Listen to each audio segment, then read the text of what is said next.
Hello, everyone. Welcome back to another episode of Knockout Analysis presented by Cronio Media. I am your host, Ethan Chronister. This is your co-host, Mr. Whit Barnes. Two things we need to get out of the way incredibly early in this one. Actually, three. First, if you hear a noise in my mic, that's the HVAC system to my house. It's 100 degrees out here in Deliver, and I'm not turning that AC off, so you're just going to have to deal with it. Number two,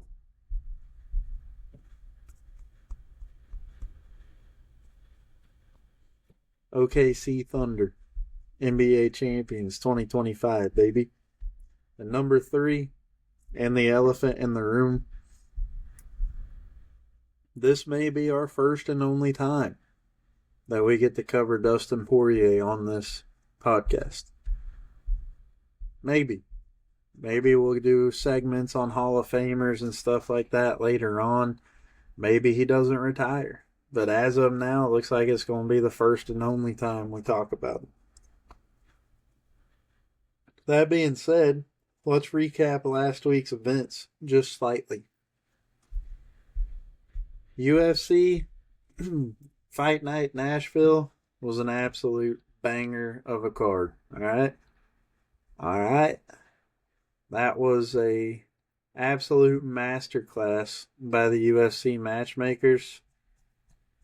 Let's go over some of the crazier stuff we saw. I mean, the night started with a knockout. It followed up with a knockout. We had a third heel hook submission in a row for Walter Walker. And that's a $50,000 bonus for him. We had a unanimous decision. Jake Matthews choked out Chidi Njoku very, very quickly. Another decision win for Chris Curtis.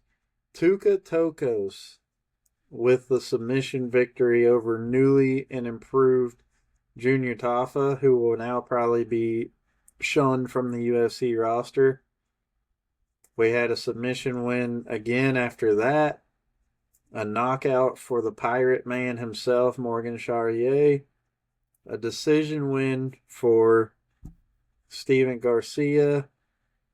Much to Whit's disdain, a decision loss for Stephen Thompson. It's bullshit. And then I do not understand, for the life of me, I have no idea how Derek Lewis did not receive any bonus money for his knockout of Taliesin Teixeira in that fight card. And, I mean, he took the UFC's hottest heavyweight prospect and starched him in 35 seconds. So, say what you want about the stoppage. He grabbed the fence to get himself up. That's bitch shit, and he got the fight stopped. That being said, we will now move on to UFC 318. Some would say a lackluster pay-per-view card. What do you say on that matter, Mr. Barnes? I mean, about a month ago, I probably would have agreed with that, but now that we're close and we're here, I kind of disagree. There is no title fight on the line. It's a hypothetical title, really. I don't really put a lot of stock in the BMF belt, but there is a lot of good fights. If you're a casual fan of the sport, you do probably not know a lot of names on here, but there's going to be a lot of good fights. I think there's going to be a whole lot of finishes on this card from the second fight on, really. I think all these fights have potential for a finish, and I think there's going to be a lot of wars, Vinicius Oliveira, Kyler Phillips, I think is going to be a very entertaining matchup. Michael Johnson, Daniel Zellhuber. I kind of contest it being on the pay-per-view, and Kron will agree with me on that one, but I think there's going to be a finish as well, and that's a good way to start at the pay-per-view. I'm excited for this one, and I think we have a banger of a foot, as I would like to say. Excuse me. That's how I feel about Michael Johnson on the main card. But anyways, we're going to move straight into it. First fight. The American. Carly Judice facing off against Nicole Cagliari, the Brazilian. Both fighters coming, well, I can't even say that. Judas coming off of a win in her last fight. She looks like a fairy, like a Peter Pan fairy. Cagliari coming off of a loss in her last fight. 4-inch height advantage for Carly. 6-inch reach advantage. And a 4-inch leg reach advantage for Carly Crispy Judice. Coming off of a win in her last fight against Dubin. And I believe we covered that card. We did. I think we did, yeah. That was a 1:40 knockout for her, so she is now 1-1 in the UFC. I got her going 2-1 in the UFC after this fight. I think she uses the reach to her advantage. Cagliari coming off of a loss via split decision in her last fight earlier this year. Nothing too impressive to note in that. I believe she loses this fight by knockout because all Carly Judice's wins have been by knockout. So I think she gets knocked out round 2. Yeah, I mean, I think it's a interesting stylistic matchup. Cagliari, I think, will have a slight advantage on the ground. I think Judice will have the advantage on the feet. Minus 350, 3.5 to 1 favorite for Carly Judice. I don't really like that right there. I think this fight's going to play out a little bit closer. I do not foresee a finish in this fight. I think this could be a split decision. I think Judice is going to have more damage if she is able to stay off her back. She's going to win this fight, but Cagliari, she could have 2 rounds of decent enough control to also win this fight. But I'm going to go with Judice to get the damage and win a split decision.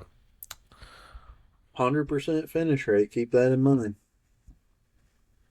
People forget, man. Next fight will be Bruno Ferreira facing off against officially making his UFC debut now, Jackson McVeigh out of Milwaukee. He was set to make his debut last week. His opponent pulled out. They brought in another opponent, correct me if I'm wrong, with that came in 15 pounds overweight. So they had to cancel his fight completely. And luckily they found him another fight, and that wasn't his only opportunity in the UFC. But he will be facing a daunting task according to the odds. He is a minus 650 or a plus 425 underdog to Bruno Ferreira. I don't personally agree with it. Again, Jackson McVeigh 6-0, all 6 wins coming by way of finish, and some decent promotions outside of the UFC.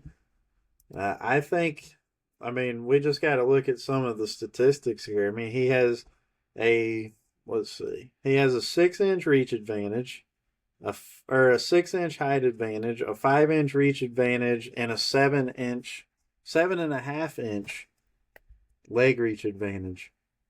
Coming from a guy with 100% finish rate, I'm not changing anything that I've said about him. But Bruno the Hulk Ferreira, coming off of a win in his last fight via submission, I don't think he gets it done here against Jackson McVeigh. I'm going to stick with Jackson McVeigh to shock the UFC world and win his first fight by first-round knockout. Yeah, I agree. These odds are absolutely insane because I think these guys are both going to come out like they've been shot out of a cannon. I think this is where the fireworks start on this card. Bruno Ferreira, all 15 of his fights, his wins and his losses, they have ended in a finish. And all Jackson McVeigh's wins, he's never lost 6-0, have ended in a finish. So I in the first absolutely, yeah, I don't see this fight making out of the first round. If he makes it to even the third, I'll be kind of flabbergasted. Jackson McVeigh, as Kron said, does face a pretty tall task. Bruno Ferreira has fought some pretty good names. Losses to Magomedov, and he lost to Rizaboyev. Gregory Rodriguez is a great win for him, though. The UFC hold Rodriguez in high regard, and I imagine he's going to get another shot at the rankings after his last performance. But he's been in there, and he's beating the people he's supposed to beat. Salvador and Petrosian most recently. I like his power. I like his ability on the ground. But Jackson McVeigh is the younger and the longer fighter, and I wouldn't count him out at 4-1 odds against him. And if I was a gambling man, I would throw a little something on him because I think there's great value with Jackson McVeigh, especially with how both of these guys fight. I'm going to take Jackson McVeigh with the youth and the reach as well. I'm going to agree with Cron here. About to say double dog odds right here. Go ahead. Oh, yeah. Light heavyweight. Wait. This isn't even that match yet. We got heavyweights first. And finally, the long streak of heavyweights not finishing each other, no pause, have ended as of last week's card. And Ryan Spann was the last heavyweight to get finished before that card against Waldo Cortez Acosta.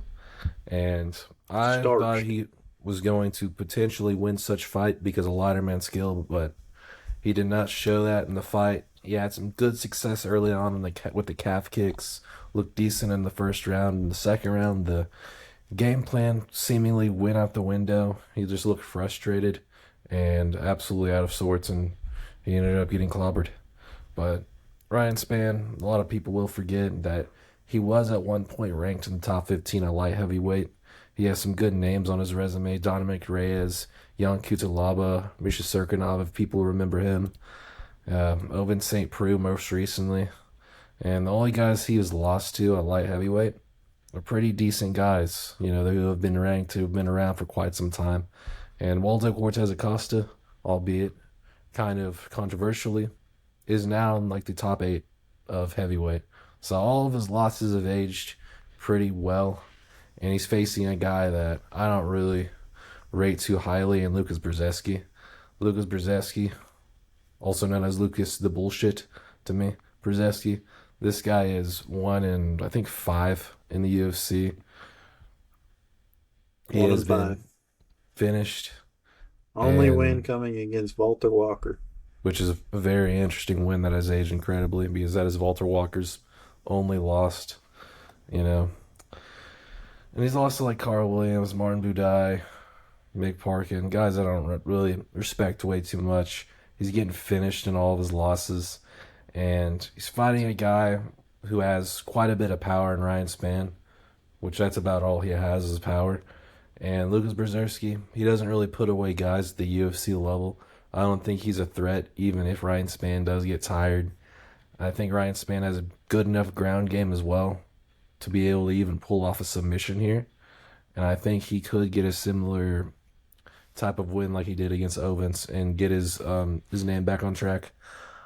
I think he's going to rock Brzeski early, and I think he's going to go to the ground and he's going to sub him. First round, one way or another. Ryan Superman Spanner, as like Cron likes to call him. Ryan the Can Spann.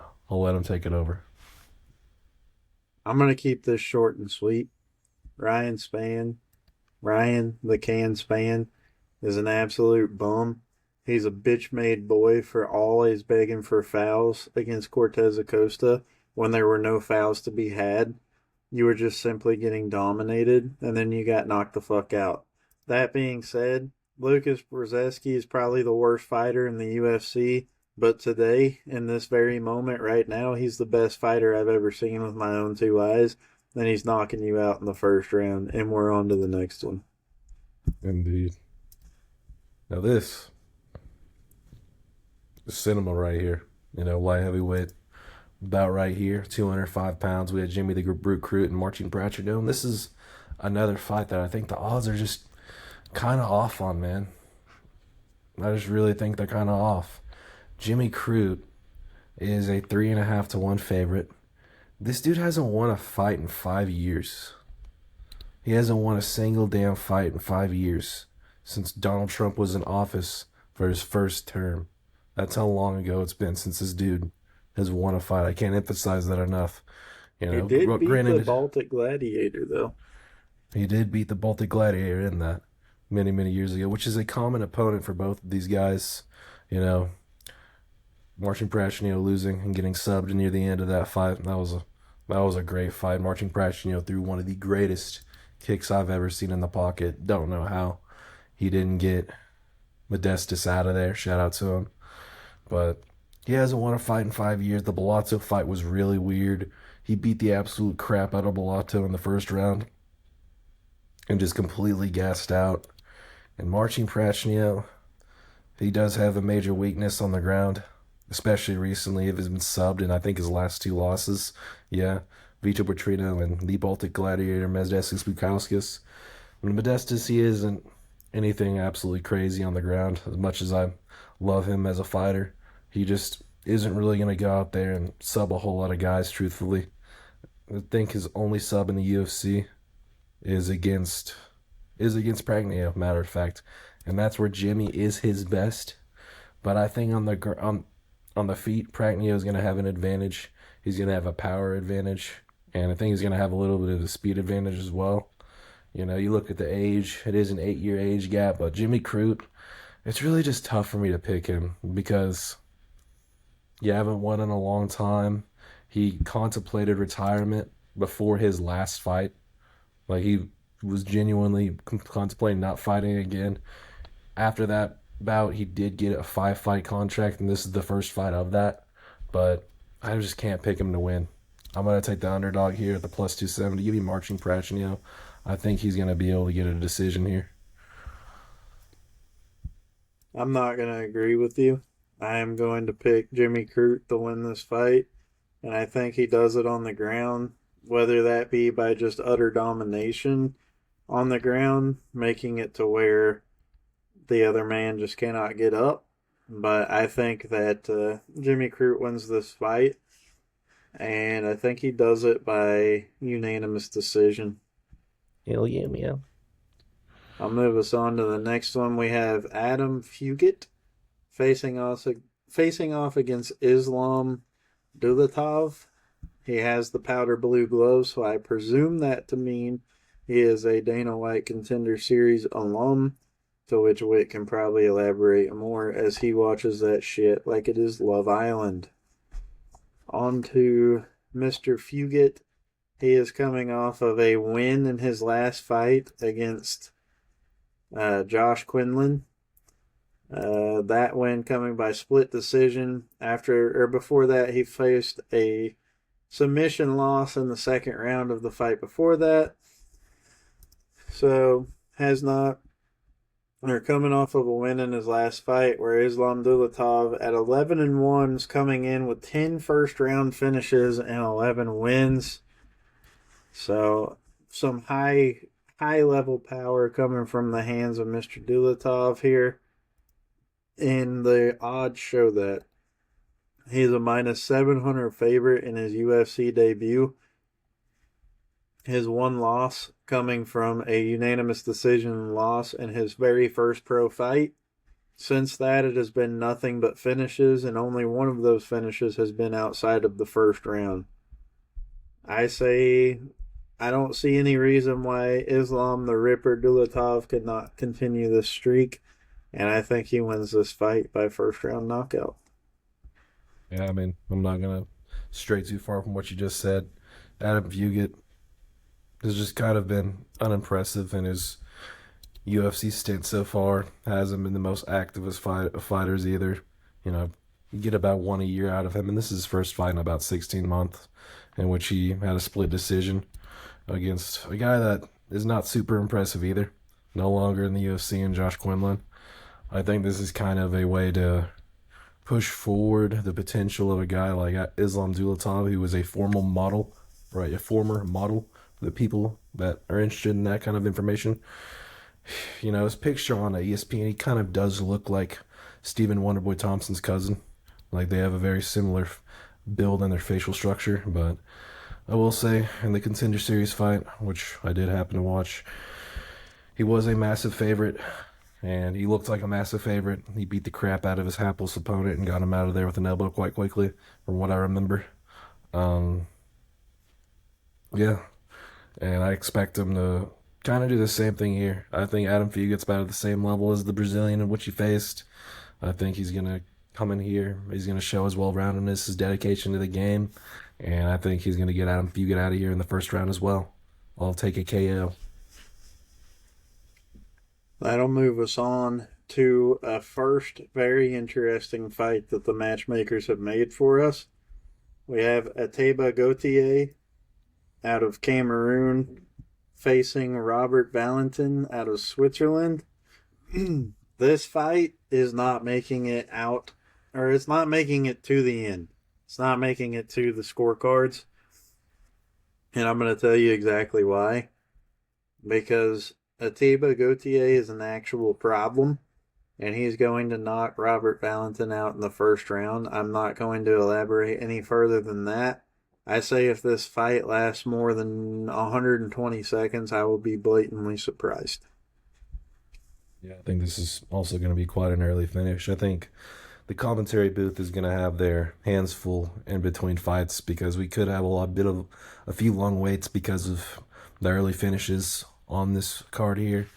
Robert Valentin was in the most boring fight of all time last time, where he took 0 damage because Torres Finney essentially sat on him and landed 4 significant strikes through 15 minutes.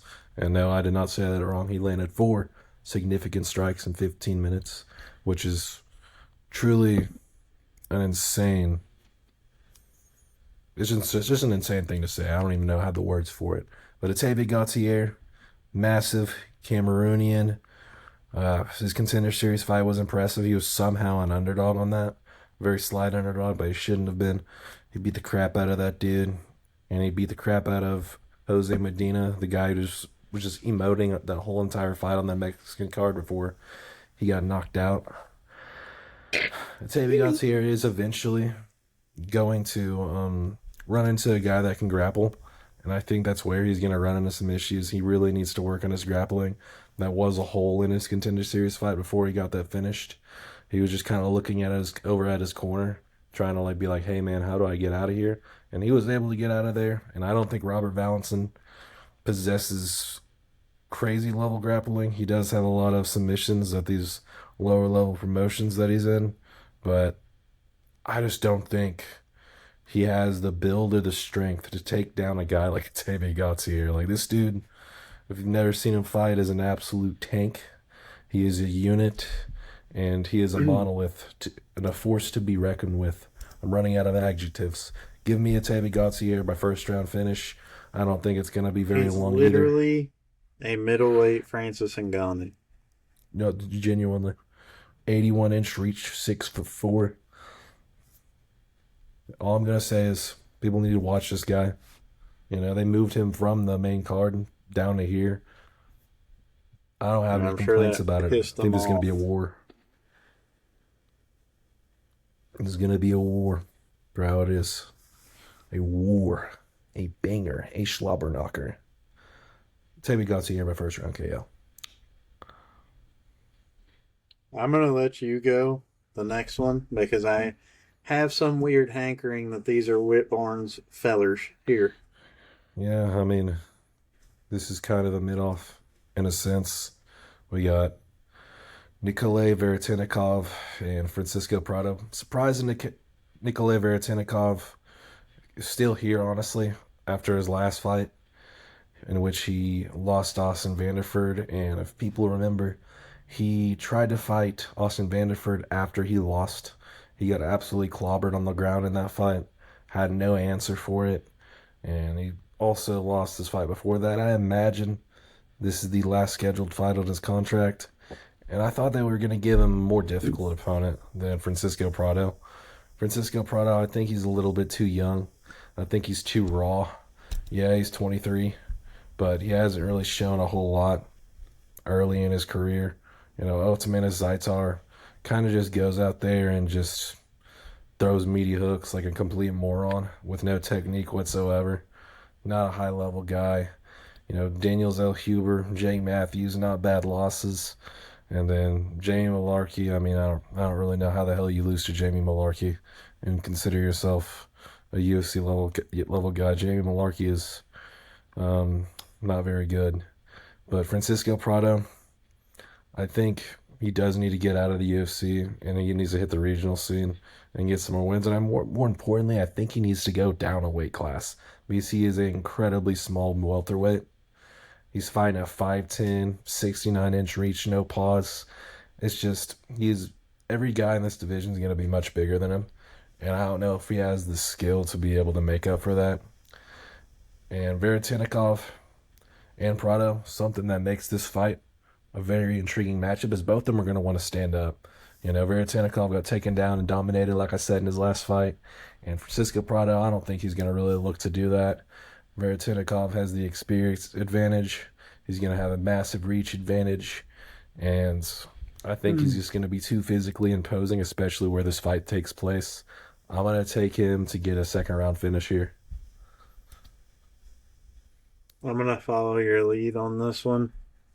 I'm going to echo what you just said, mainly because I don't care enough about either of these two fine gentlemen to make any difference in opinions. But I will move us on to the next one. We have the mob boss, Marvin Vettori, facing off against Brendan Allen, number 10 ranked versus number 11 ranked here. Our first, I believe, our first ranked fight of the night. Yes, first ranked fight of the night. Number 10 versus number 11, Brendan Allen. Marvin Vettori is going to be coming off of a loss in his his last fight, which, shout out, was the first fight card that we ever covered as knockout analysis. His main card, or his main event against Roman Dolidze, to which he lost by pretty convincing unanimous decision. The decision merchant is what I like to call him, much to his demise, or much to his dismay, as his name is the Italian Dream. But Brendan All-In Allen here, coming off of a loss in his last two fights. So this one should be interesting. The decision merchant facing off against Brendan Allen with his 19 finishes. So I don't see this fight lasting incredibly long.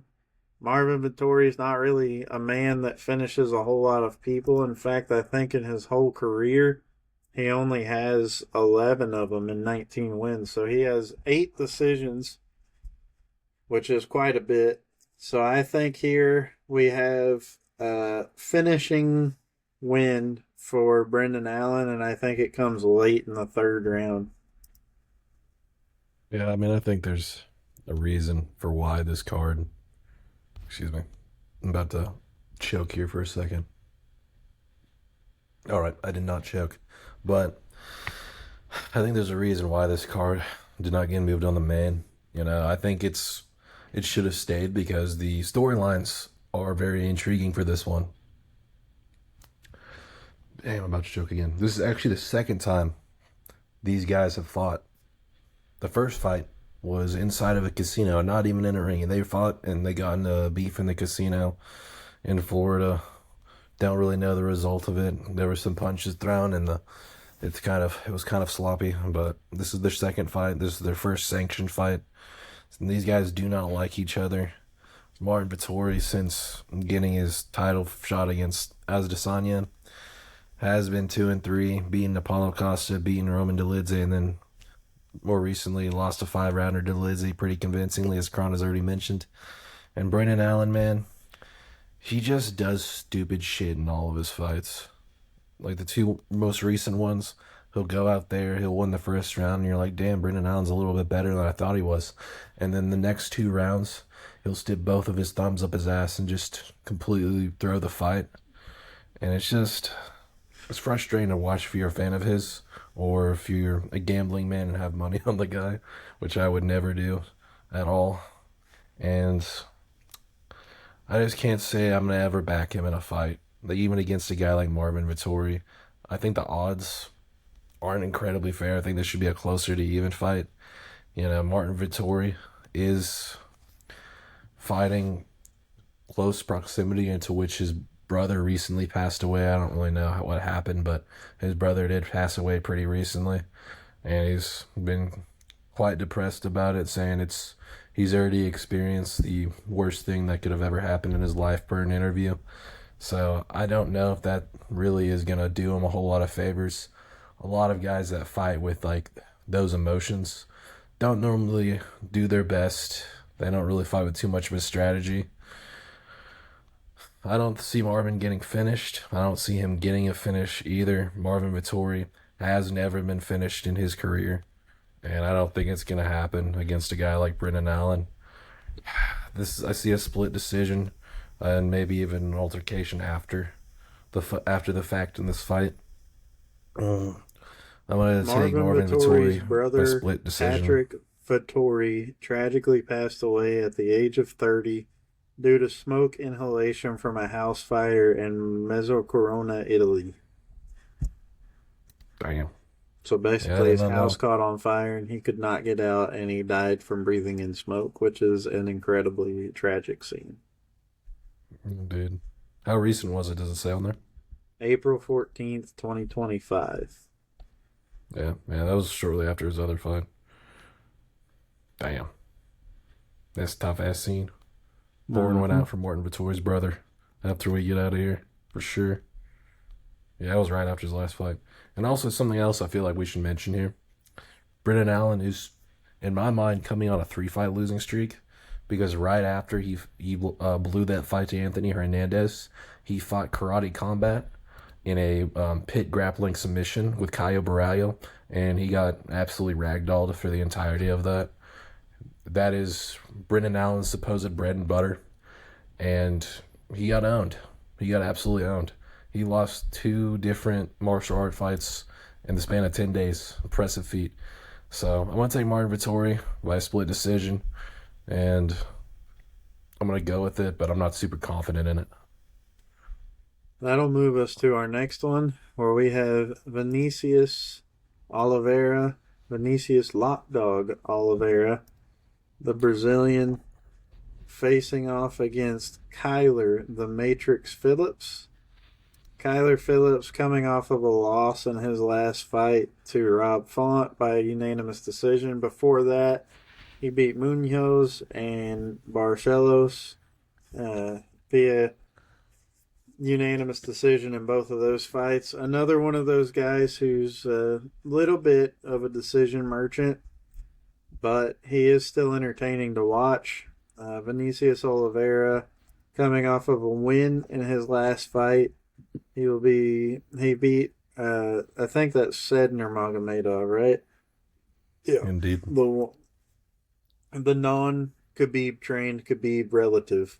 That's how we address him. He's 3-0 in his last 3 fights. The 15th ranked fighter is Oliveira, facing off against the 12th ranked fighter in Kyler the Matrix Phillips. I think experience will reign true in this one. And I think Kyler Phillips is going to hold his own against this man and win via unanimous decision. Split decision. Yeah. I mean, everyone's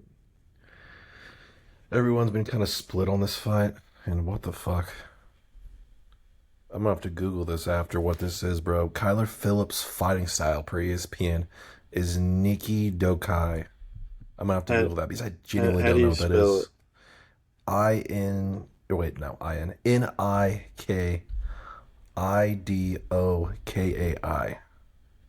I'm not familiar with that. Nikidokai. Sounds like some sort of yoga. He looks like Kyler Phillips does look like a fucking yoga instructor. I can't even lie.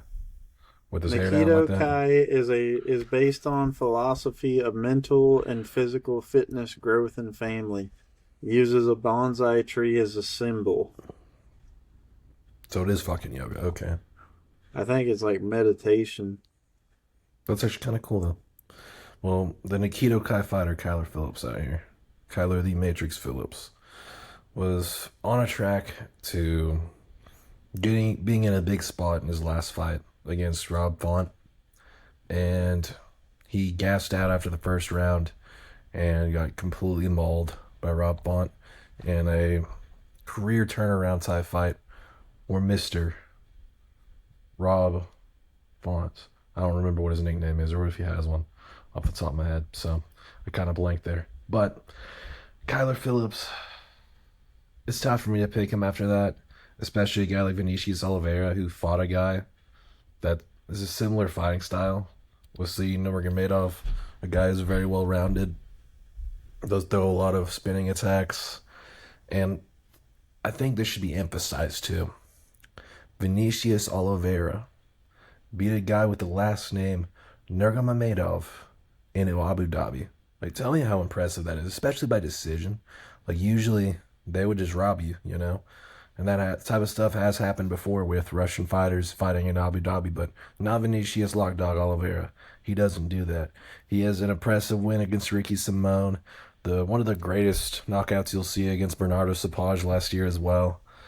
He's beaten a lot of very decent, like mid-level to high-level guys. And Kyler Phillips, it's just his last fight, man. Just the thought of it, just seeing this man absolutely gassed, just really like turns me off from like picking him again. And like to being gassed around a guy like Vinicius Oliveira is not where you want to be, especially in an octagon. And I'm gonna have to pick Vinicius Oliveira by late finish here. I like the odds for this fight. I think it's incredibly even. I think it could go either way. If Kyler Phillips can come out here and not gas out, I think he's very alive to land a knockout of his own. But I'm going to take Vinicius Oliveira to get a late TKO finish. So a little more on nikidokai. The arts are Muay Thai, Aikido, Judo, Kobudo, and Shorin Ryu Karate.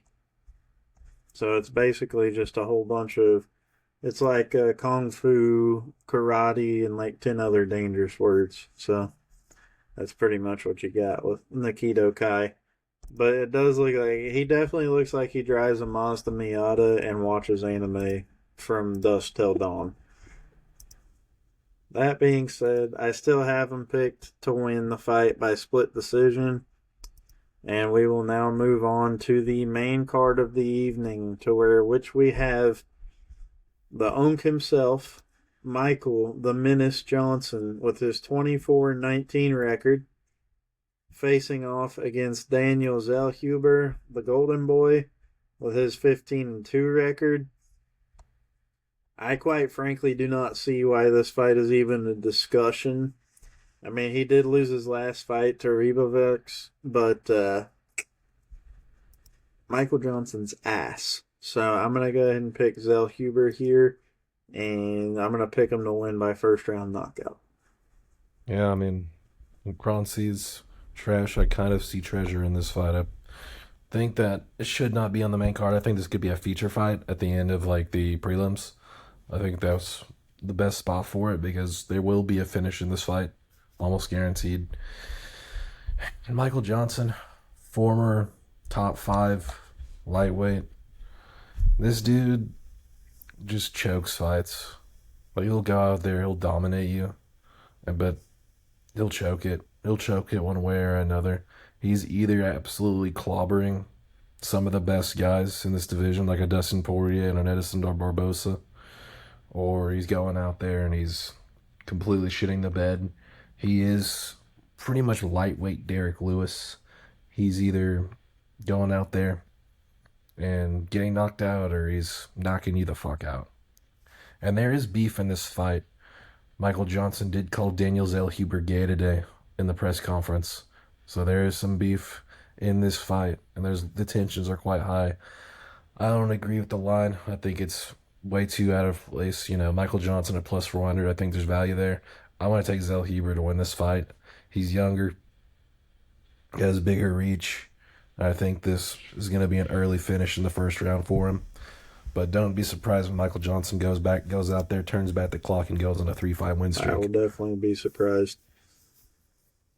That being said, we will now move on to Dan 50K Ige facing off against Patricio Pitbull. Another one of those Bellator frauds that have come over to infiltrate the UFC. Much like his counterpart, Patchy Bitch, that came over here and got absolutely hornswoggled by Whit's favorite fighter. We now get to see Patricio Pitbull be used as a sacrificial lamb for any other Bellator scrub that thinks they can come compete in the UFC. When he gets brutally plastered and knocked out by Dan 50K Ige. Dan Ige coming off of a win against Sean the Sniper Woodson in his last fight. Interesting stoppage, but not much argument out of Sean Woodson from regarding the stoppage. He got starched. There wasn't much to it. He was going to lose the fight either way. He was down 2-0. The announcer said after the fight was over, anyways. Patricio Pitbull, he looked much better than Patchy Mix did in his debut, but still got absolutely dominated by Yair Rodriguez in his last fight, his first UFC fight. I don't see any difference in this one. I think Dan Ige starches him, knocks him out, uses him as an example, puts his head on a stake to any Bellator bum that thinks they're going to come over to the UFC and show him how to fight. Yeah, I mean, I like both of these fighters. Unlike Cron. Danny Ige, I picked him in the last fight. You know, a lot of people didn't think he was going to win. He was somehow an underdog to Sean Woodson, which I thought was laughable. And he went out there and did his thing. And like Cron said, Aaron Glenn is the worst UFC ref or MMA ref in the world. Go watch that guy stop fights after you get punched in the stomach. It's awful, completely terrible officiating. Screws and ruins people's careers. He is public enemy number one to me, truthfully. But yeah, Patricio Pitbull didn't look phenomenal in his last fight. And I just truly think it wasn't the best matchup for him. Like, I think a guy that throws a lot of body kicks is going to give him a lot of problems, which is shown throughout his career. But Danny Ige doesn't do a whole lot of that. You know, Danny Ige does have power. He has decent volume, but Patricio Pitbull is going to have an advantage on the ground. And I think he does have enough power on the feet to be able to land something of significance. Danny Ige is not an easy guy to finish. Matter of fact, I don't think he's ever been finished. Yeah, he's never been finished one time. So I think Patricio has enough to mix in some solid hard shots and wrestling to get this done by split decision. I think it's going to be a close fight, though. Whoever wins, I'll be happy for. Whoever loses, I'll be sad for. Shout out to both these dudes. I hope whoever wins gets a shot up the rankings, because I think that's what both these guys deserve at this point, the point in their careers, you know. Shout out to them. But Patricio Pitbull, split decision. Not super confident about it, but shout out Danny Ige is all I'm going to say. I'm going to leave this next one to Cron because he's been waiting for this one all day. Senor Holland. We meet again. You're doing your best to shut me up. You really are. Mr. Trailblazer. You won unanimous decision against Gunnar Nelson. And at this point, I don't even give a shit anymore. You beat Vincent LeCue by submission. Nasty submission, too. An anaconda choke is absolute despicable work. But you run into this time, you face Daniel Rodriguez. I don't even think it matters at this point. I'm pretty sure ESPN's got him as a huge favorite. Yeah, he's a 650 favorite against D-Rod here. I have to disagree with the line. I just have to at this point. So we go win for win. Kevin Holland winning his last fight. Daniel Rodriguez winning his last fight. He beat Ponzinibbio, which is okay, I guess, earlier this year. Before that, he beat split decision versus Morono. Then before that, he beat newly UFC Hall of Famer for his fight against Israel Adesanya, Kevin Gastelum.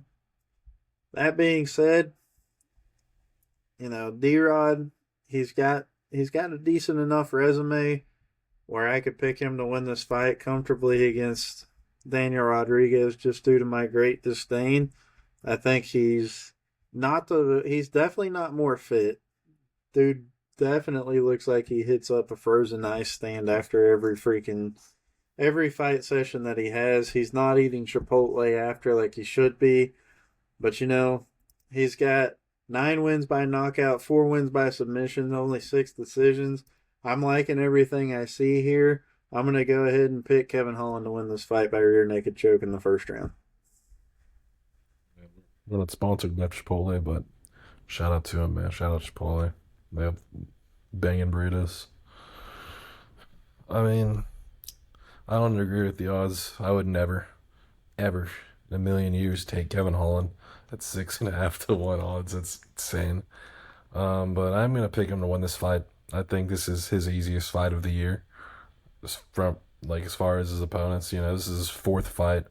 This is Cron's third running with him on the podcast, and he's always excited to talk about him. Gunnar Nelson, Vicente Luque, I think they would both be Daniel Rodriguez. I like Daniel Rodriguez. He goes in there, he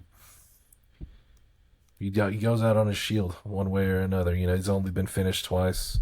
Ian Machado, Gary, Neil Magny, both very decent fighters. And Ponzinibbio, that fight was hilarious, especially when he got the knockout. He was up and he was celebrating, and you have Ponzinibbio running around in the background, very obviously concussed. It was one of the funniest things I've ever seen. Me and my roommate Dakota were watching it, bro. We laughed for a good 5 minutes after that. But I can't pick Daniel Rodriguez to win this fight. Genuinely, Kevin Holland is now a ranked welterweight. Seeing Daniel Rodriguez in the rankings in the big 2025 would absolutely floor me. And it'd be funny to see, but I just think he's gonna get finished in this one. Kevin Holland has been great at using his reach lately, and Daniel Rodriguez, I don't see him being any type of threat on the ground against a guy like Kevin Holland either. I'm gonna take Kevin Holland by second round KO.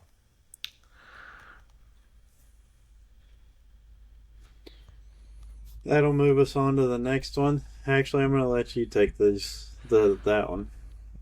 Paulo the Eraser Costa, and Roman Kopylov, right? This is an intriguing matchup. I believe Paulo Costa opened as the favorite, but the public has been fading him in this fight, not expecting him to win. He's been getting a lot of flack, especially for the last performance he had against Sean Strickland, and one of the worst 5-round fights that money can buy, truthfully. But let's all sit here and let's look at Paulo Costa, right? His last 5 fights. He got dominated by Israel Adesanya title fight. Lost the title challenger Marvin Vettori in the decision. 5-round fight, too. Luke Rockhold, he beat him. Granted, it was Luke Rockhold in his last fight, and he was 36 years old, 37. Not in his prime anymore, taking a lot of damage, Luke Rockhold. Bobby Knuckles, former champion, and Sean Strickland, former champion, right? Shouldn't have been a split decision, by the way. Sean Strickland dominated that fight. It was a clear 49-46 in my eyes.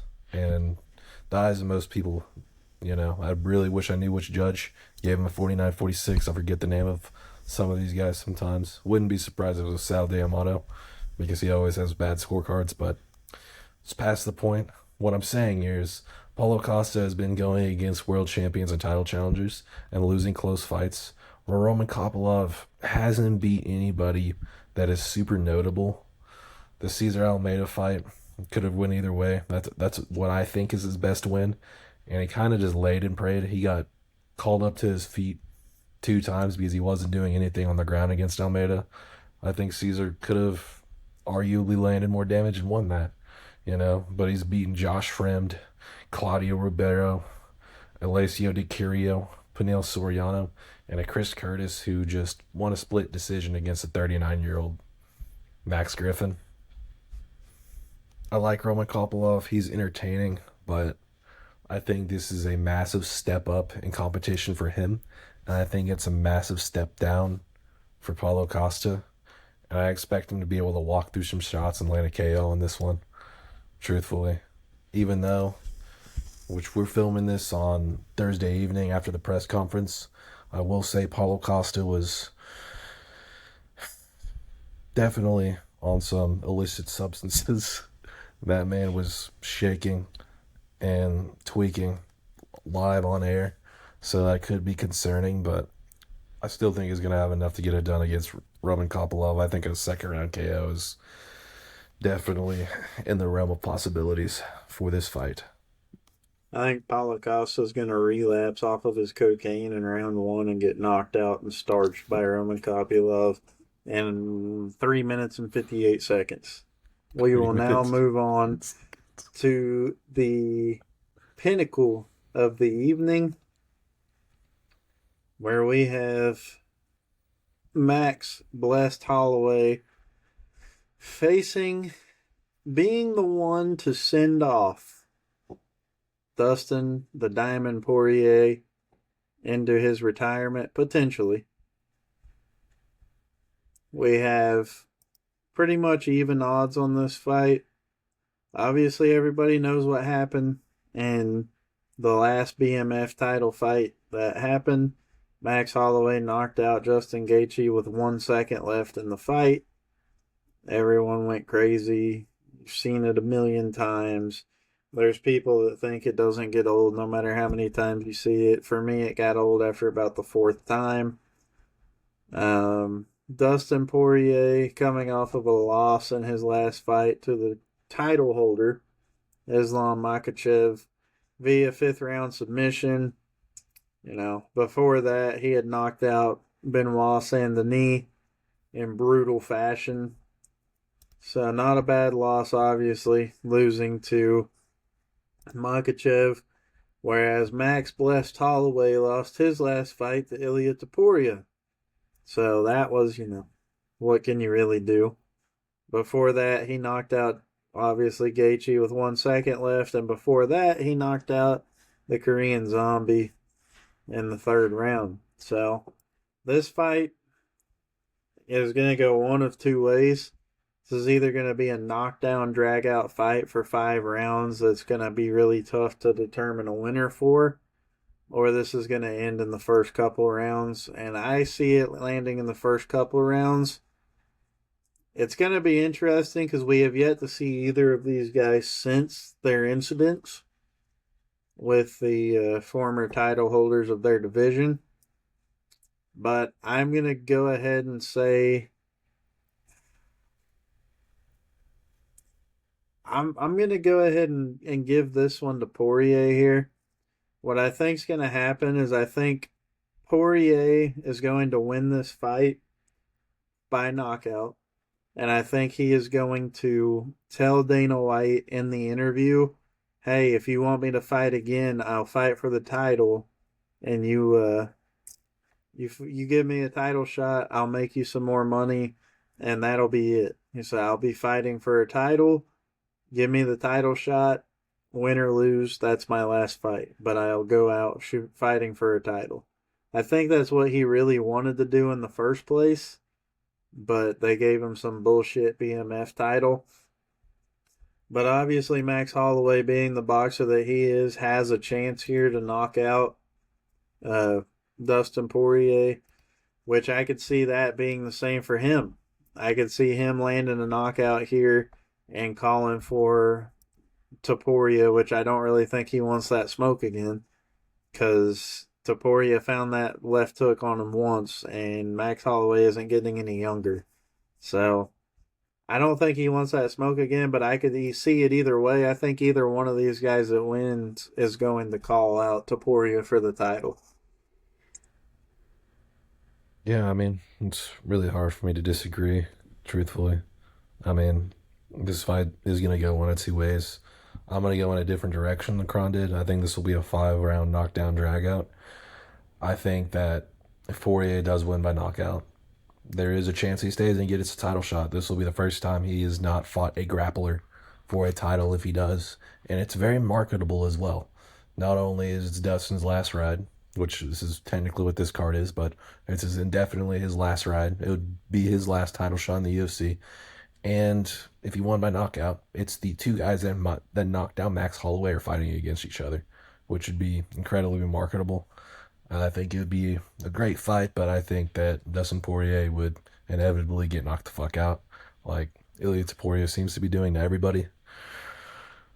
I see this going all 5 rounds. I see this being a war. I think Max Holloway has a little bit more left in the tank than a Dustin Poirier at this point. You know, there is questions about his chin at this point because how is he gonna be physically and mentally after getting knocked out his first time? You know, is that something that's not gonna affect him, or is this gonna be a recurring theme? You know, is he gonna continue to get knocked out? I just don't really see it happening. You know, Max Holloway did retire the Korean Zombie on that fight night card. And I see him doing the same type of thing to Dustin and going out here and getting a victory. I think it'll be a close decision. I see like a 48-47. Max Holloway takes the later rounds with his volume and his style. And we'll see how good he looks at lightweight because his first fight at lightweight, as Kron mentioned, was absolute fireworks. And it was probably the best Max Holloway has looked in quite some time. So I'm going to take him 48-47 decision.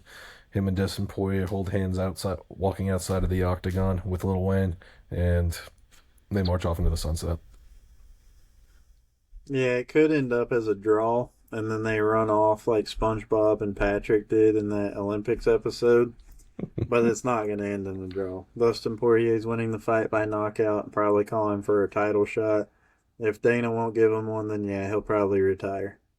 But, you know, it is what it is. That concludes this episode of Knockout Analysis. Stay tuned. We have some big things planned. We got a couple local guys from Oklahoma that we are trying to get in contact with to get some interviews, both notable and notable.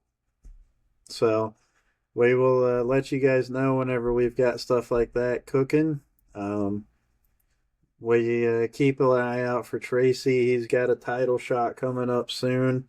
Me and Whit need to talk about sponsorship opportunities for him once more. But we'll keep you guys posted. Be sure to check out all of our sponsors. Shank It Golf, CowboyRevolution.com, and W.GG. Use code CronioMedia at checkout for all of those for a percentage off at checkout and time of purchase. Don't forget, Oklahoma City Thunder, your 2025 NBA champions. Watch out for the deer. Keep your stick on the ice, and we'll see you in the next one.